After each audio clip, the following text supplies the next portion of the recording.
Em estatística, um dos postulados mais interessantes relacionados à análise entre variáveis é a possibilidade de que nós possamos estabelecer uma relação entre variáveis, entre uma ou mais variáveis, de tal forma que uma variável seja capaz de influenciar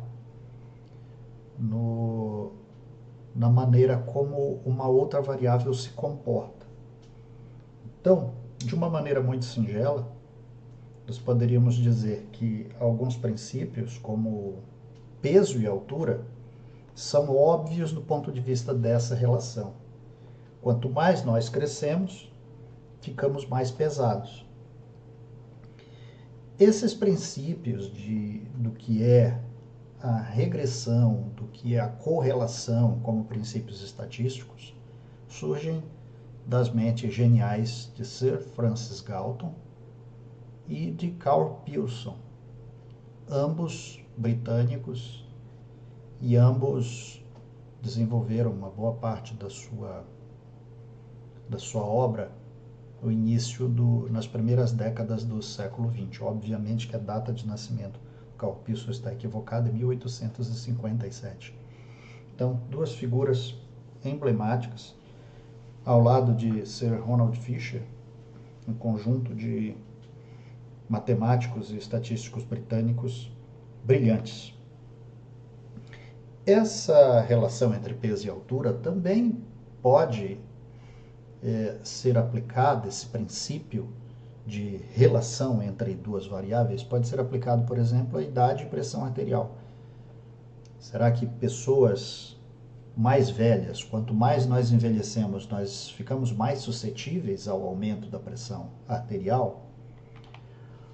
Ou podemos dizer que quanto mais metros quadrados terá uma construção, maior será o custo? Ou seja, se eu tiver uma área maior, eu terei um custo maior em termos de produção? E se houver chuva, isso significa que aumenta a produtividade agrícola? E se vocês se dedicarem, forem ótimos estudantes e dedicarem muitas horas de estudo, isso se repercute no desempenho, na disciplina? Então essas são maneiras que a gente tem de estabelecer que entre variáveis existe uma correlação.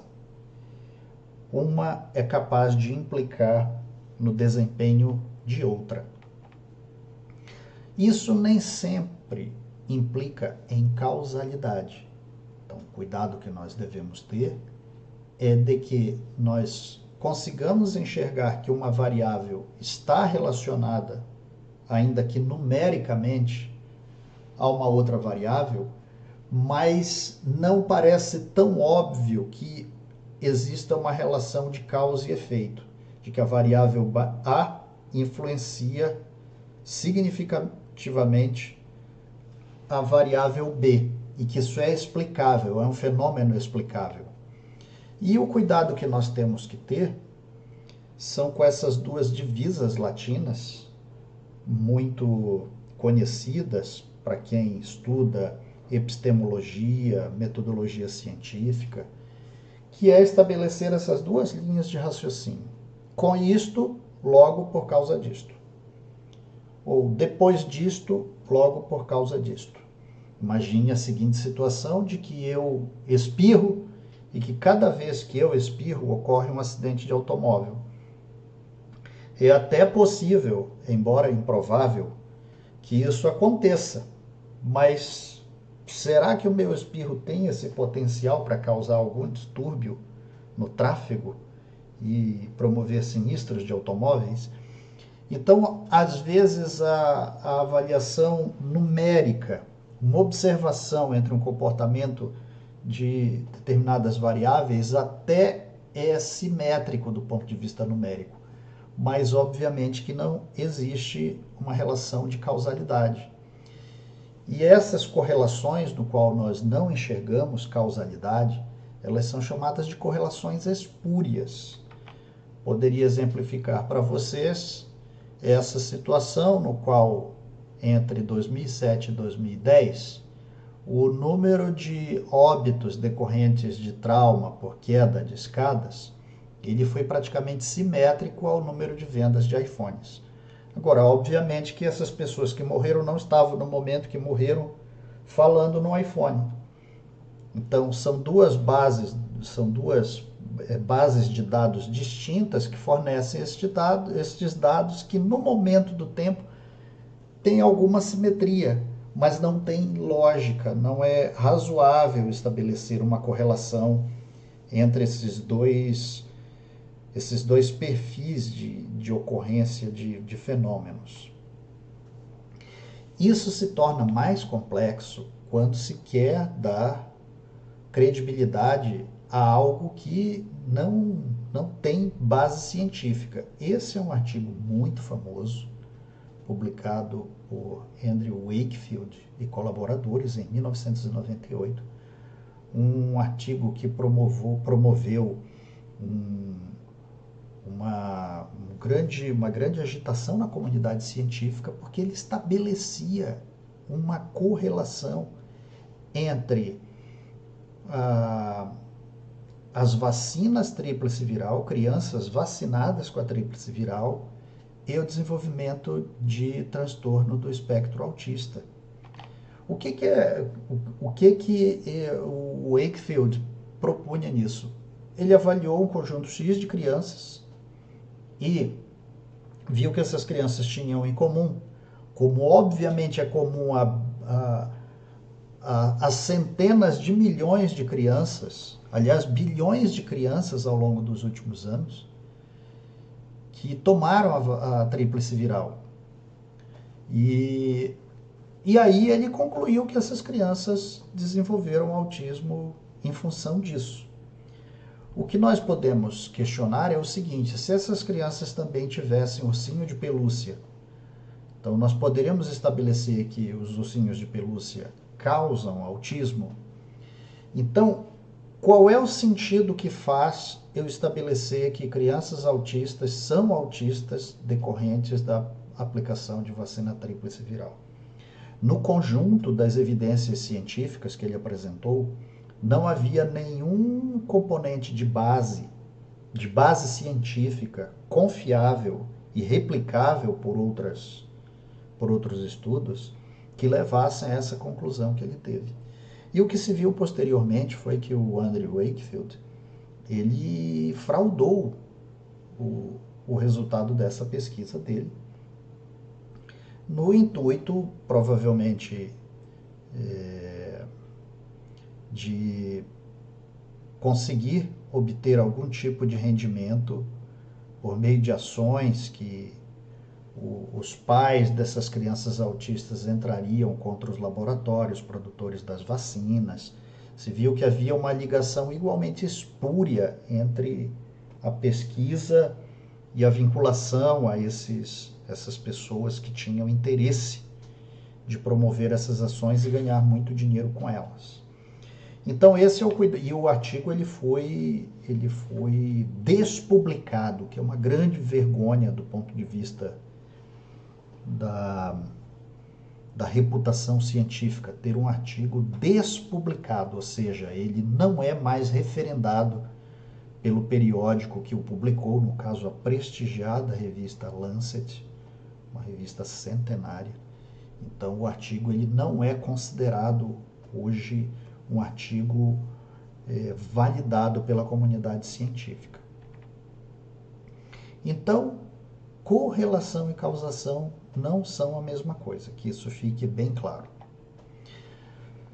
Vejam, se nós aumentarmos o perímetro de um quadrado, as relações que esse quadrado tem, elas continuarão a ser harmônicas.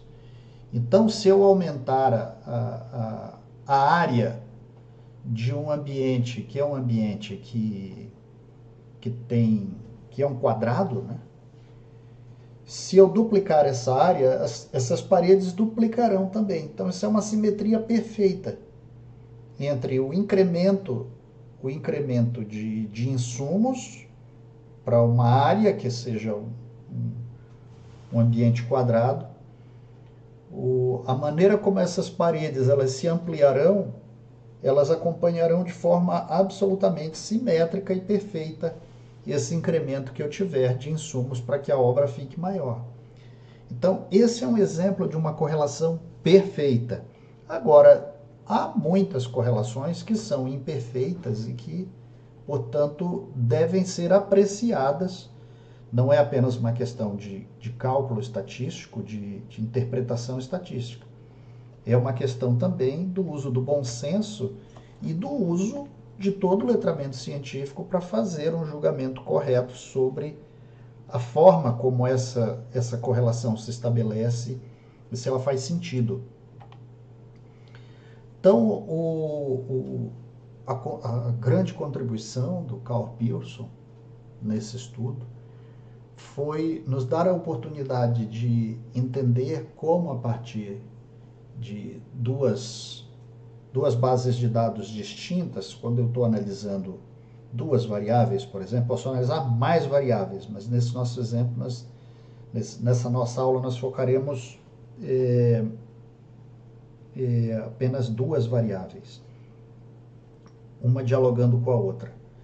Então, há uma maneira da gente conseguir desenvolver um modelo matemático para tentar estabelecer como essas variáveis dialogam entre si. Mas uma primeira pergunta importante é tentar estabelecer se existe a relação entre variáveis. Então, na correlação linear simples, nós vamos observar, a partir dos pontos obtidos, se eles formam uma elipse que se projeta diagonalmente. Quanto mais fina for essa elipse, mais ela se aproxima de uma reta. Então, quando nós temos uma chamada relação funcional, como a que nós vimos do perímetro e os lados do quadrado, elas são chamadas de relações perfeitas, porque elas obedecem uma verdadeira simetria de relação, no qual a variável A influencia em igual intensidade a variável B. Então, nós teríamos um valor de R, esse coeficiente de correlação, em torno de 1. Nós dizemos que uma correlação ela é uma correlação linear positiva quando esse diagrama de dispersão ele apresenta essa imagem, digamos assim, de uma reta fortemente ascendente, né? do quadrante inferior esquerdo para o quadrante superior direito, com R aí em torno de 0,9.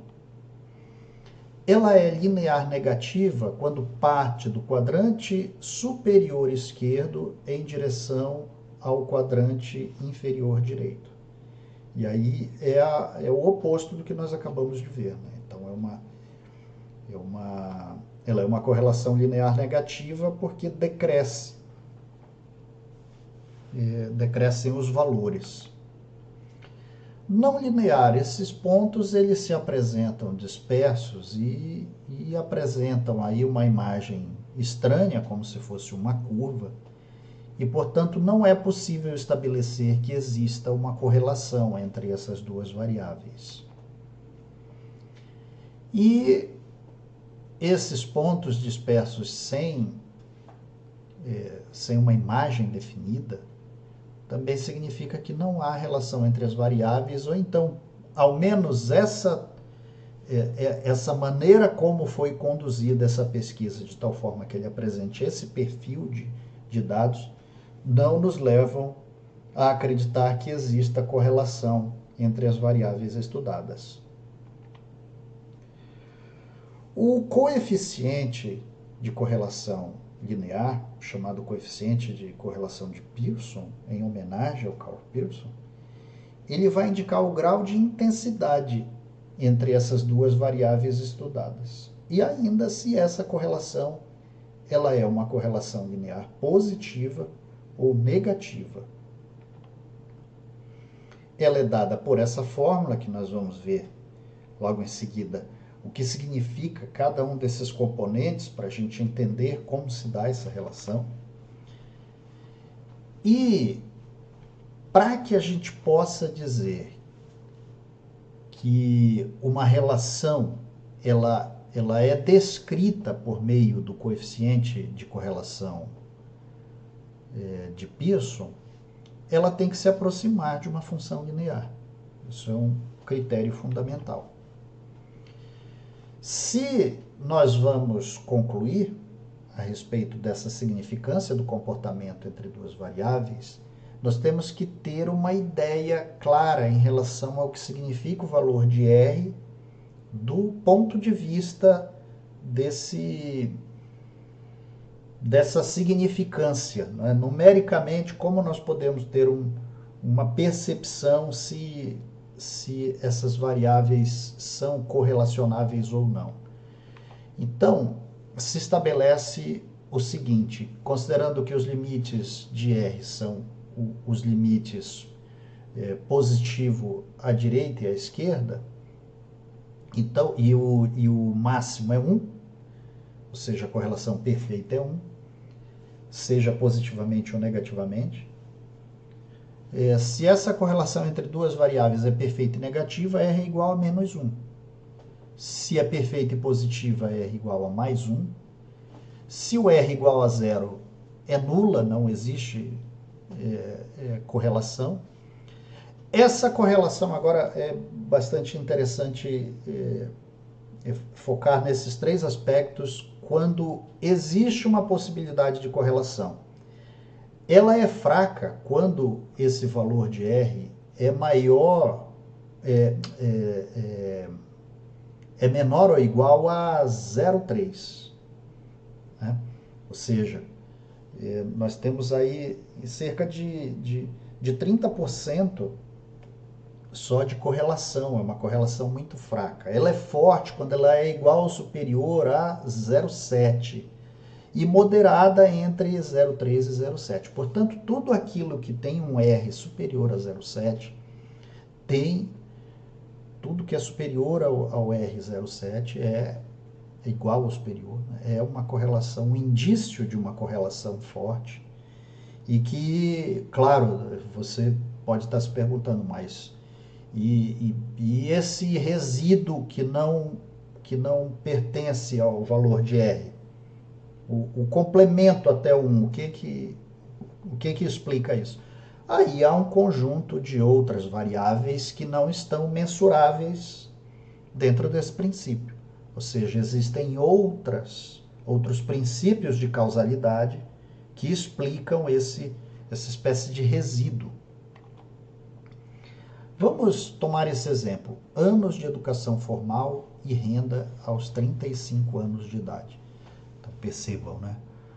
Ali há uma coluna que mostra anos numa escala decrescente, numa escala crescente.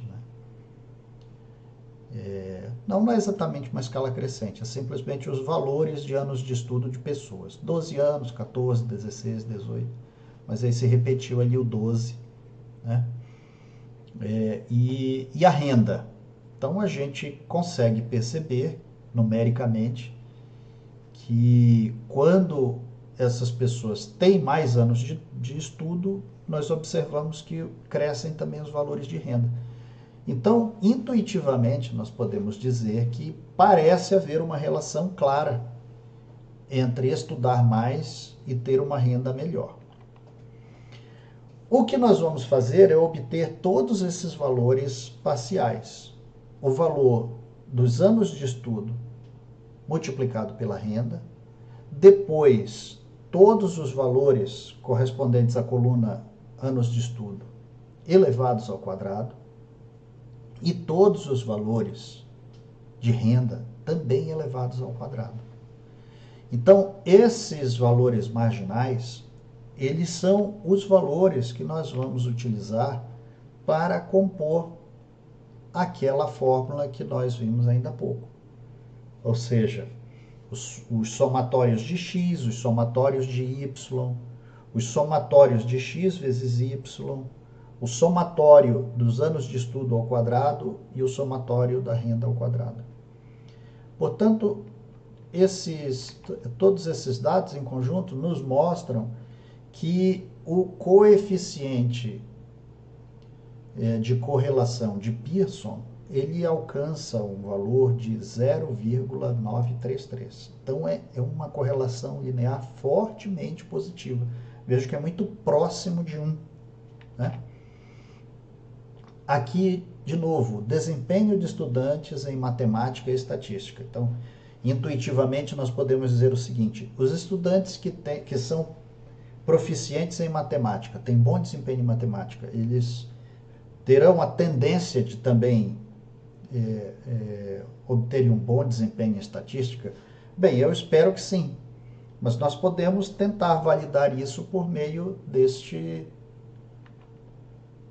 teste. Então, obtemos todos os valores marginais e o coeficiente de Pearson, coeficiente de correlação de Pearson, ele também aponta um R alto, de 0,911. Então, além daquilo que nós, meramente observando a tabela, intuitivamente somos capazes de dizer que existe, que a variável A dialoga com a variável B, e mais ainda que tem essa relação de causalidade, ou seja, ter uma boa base matemática credencia qualquer estudante a ter bom desempenho em estatística, isso tem aí uma correlação altíssima.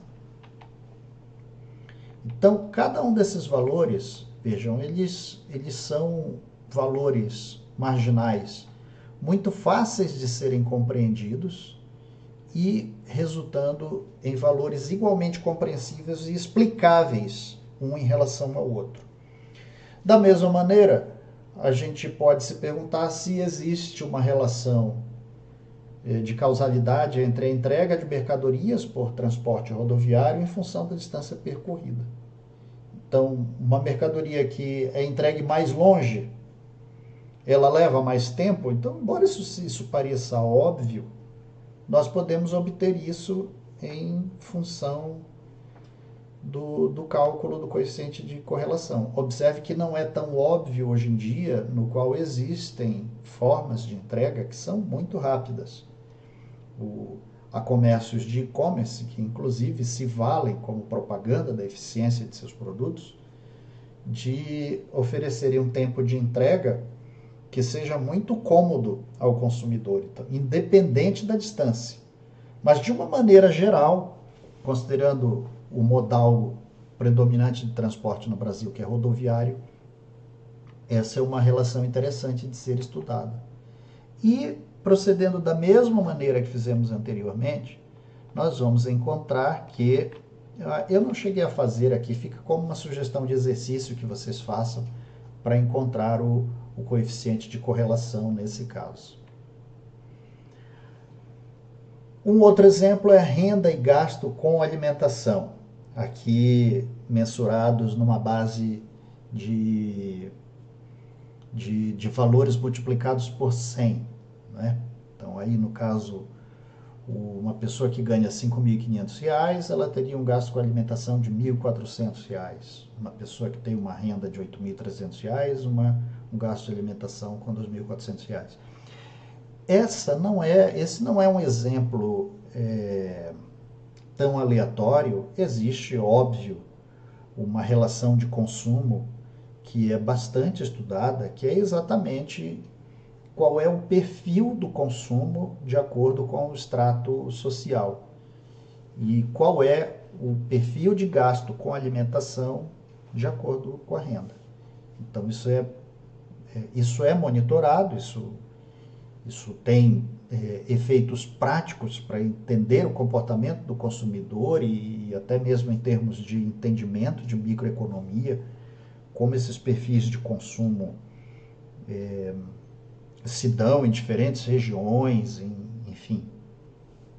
Então, nós temos essas duas variáveis, que é um exemplo sempre muito interessante para a gente tentar entender se se efetivamente isso é verdadeiro, se pode ser explicado de uma maneira bastante genérica se as pessoas que ganham mais efetivamente têm um gasto elevado com alimentação.